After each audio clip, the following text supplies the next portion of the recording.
Hey guys, so I promised my second class a little bit more about lines because we didn't have time to get to it, so we'll do a quick overview on lines. So of, there's two equations that you can use to write a line.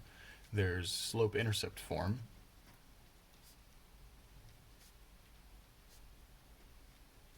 and that looks like y equals mx plus b. And there's something called point-slope form,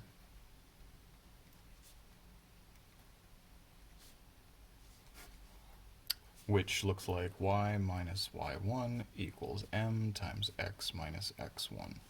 So here, the names are really important because this one, slope-intercept, if you have a line written in slope-intercept form, or if you know the slope of the line and the y-intercept, you can write it in this form.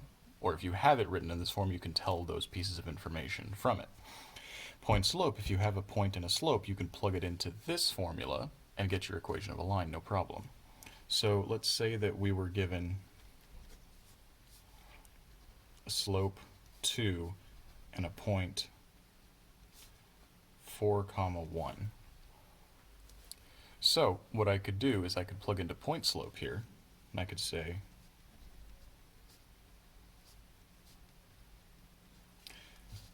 well, I'm going to plug in the slope. That's no trouble. Y and x are variables. Those are meant to stay as y and x, but y1 and x1 are constants. They represent the coordinates of any point on the line.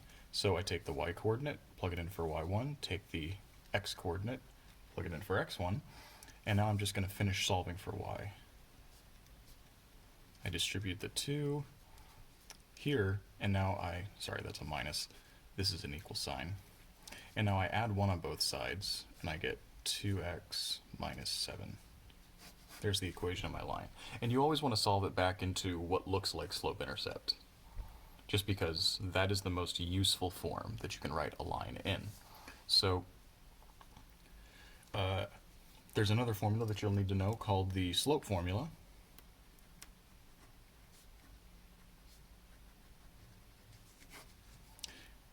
Slope is written with an M. I think it's French or something. I don't remember the exact origins. That was what I was told. So, and it looks like this.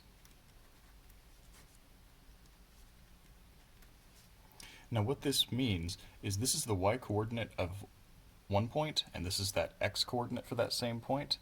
Then for a different point, this is the y-coordinate and the x-coordinate. Now it doesn't matter if you're given 2 points, which one you decree to be point number 2 or point number 1, as long as you're consistent. You either put both the x and y coordinates from the second point first or the first one first. It doesn't matter. So let's say we have 2 points. I'll use 4, 1 again, and 2, 3. What's the slope of the line between those two? So I take my slope formula. I'm going to call this point number 1 and point number 2. Like I said, it doesn't matter which, as long as I'm consistent in the top and the bottom. So I take the y-coordinate from the second one, subtract it from the y-coordinate from the first one, then I take the x-coordinate from the second one, and subtract it from the x-coordinate from the first one. And there's our slope. Okay. So the only other things you really need to know for this homework assignment is that there's 2 other things about slope. There's perpendicular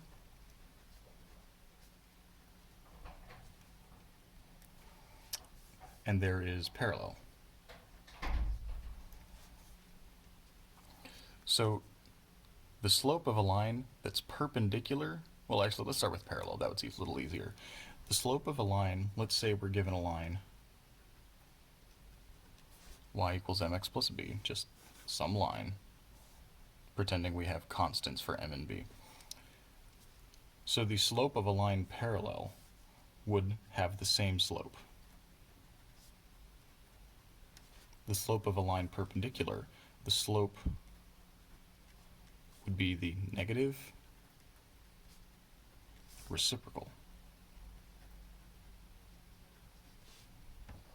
I don't know if I spelled that right. My bad, guys. But, so what that means is if the original slope was, say, 1/2, then the parallel slope would also be 1/2. But the perpendicular slope would be the negative of it, so we'd have a negative there, because this was positive, and the reciprocal, so we flip 1/2, and we get 2/1, so the slope of a perpendicular line would be 2. So in the homework, if they ask you to find the equation of a line that is perpendicular to some given line, and it goes through a point, what you do is you find the slope of the line they gave you, you figure out what the slope of the perpendicular line should be by taking the negative reciprocal of that original slope, and then you take the point they gave you, plug it in, because now you have a point and a slope, you can plug it in here and get plug in for y1, x1, and m, and solve it down into slope-intercept form, and then you'll be done. So, in general, I think this is all you'll need. If you have any more questions, come see me in my office or the help room, or send me an email. But I think this should cover pretty much everything you need to know. Quick review of lines. All right. Good luck, guys.